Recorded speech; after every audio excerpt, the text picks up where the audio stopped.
Shield Hero is back, baby. That's right. It is the anime with the most stupidest, and I do mean stupidest, controversy I've ever seen in my entire life. Like, my god. I know this has been a while. I do. But there's still some remnants of things in my head that still can't just leave. Like, I still can't believe this anime had controversy. And the fact that the way the people were arguing about the anime and how the anime proves a self-reflection of those kind of people says a lot about society, man.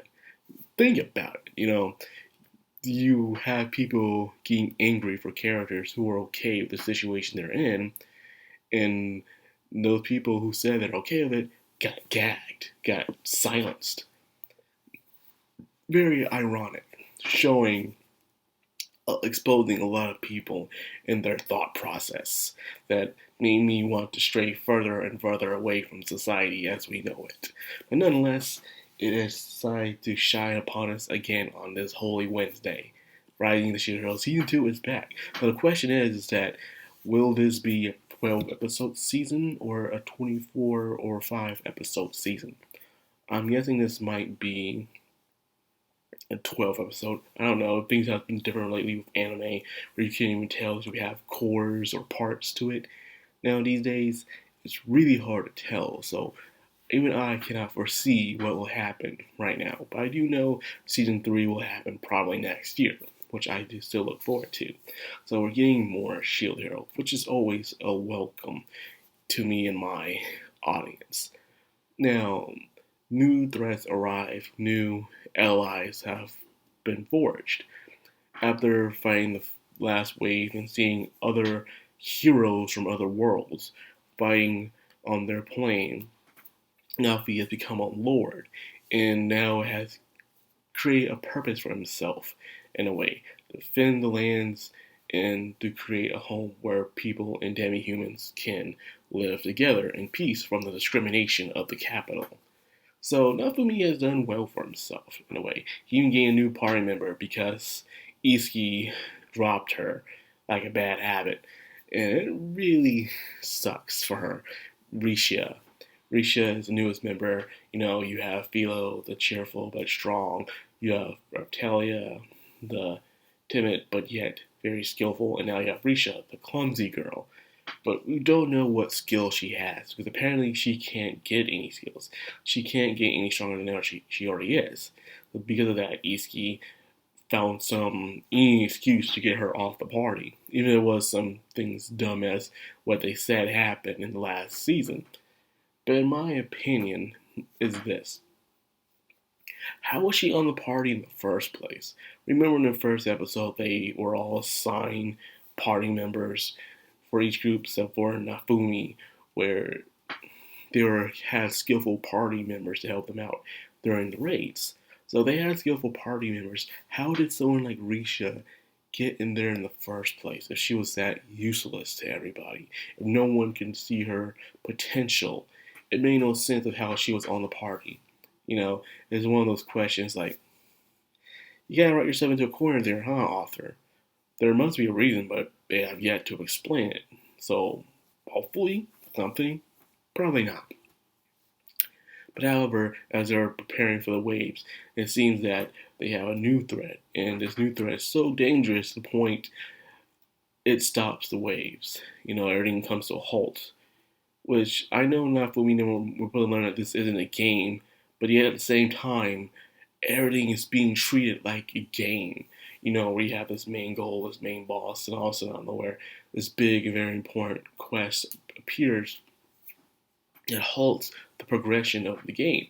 You even have this thing where you open up stats and you level up and all that stuff. You have skill trees, but yet you can't treat this like a game. So you could be mad at the other 3 cardinal heroes who are treating it as a game, but the way how things are set up, can you not help not treat it like a game? If this is how the system's built up, it's like you're forced to live in this world where there are actually life, death, and consequences, but yet everything's still set up as a game, and you're not supposed to take that seriously as a game. I don't know. It's just a giant contradiction to me, in my opinion. Where if you do go that world, you will feel like that it is a game. Well, with that being said, my little another tangent of mine. This new threat is a tortoise, a spirit tortoise that's causing rampaging across the place, and it's just nuts. This thing is super powerful to the point where even Victoria, the filial queen, even requests Naofumi of what will he do?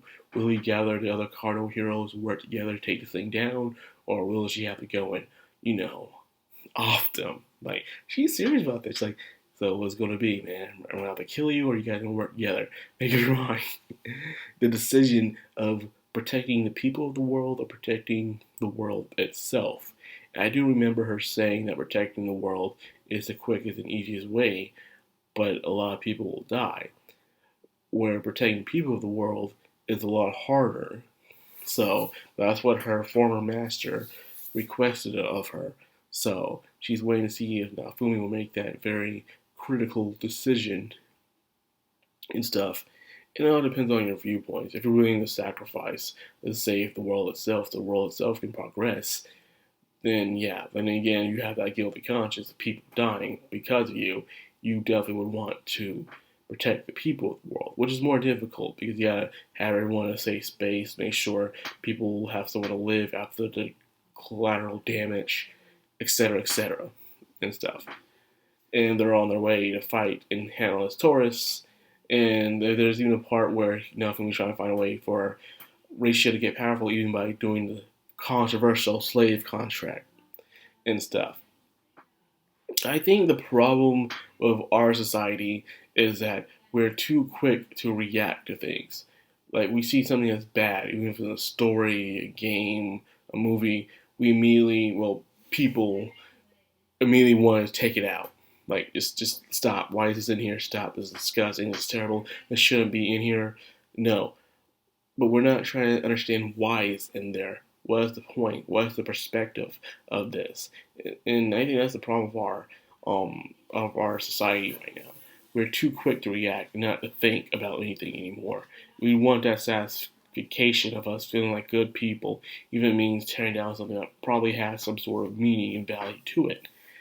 And that's the reason why that kind of got on my skin when people got upset with this part. Like, and I already tell a lot of people get triggered, like, oh my god, they're still doing the slave thing. There's a reason for it.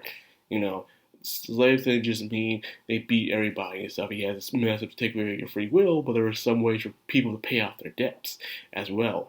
Or people requested to become slaves in order to have a better way of life, because the way of life they had before sucked.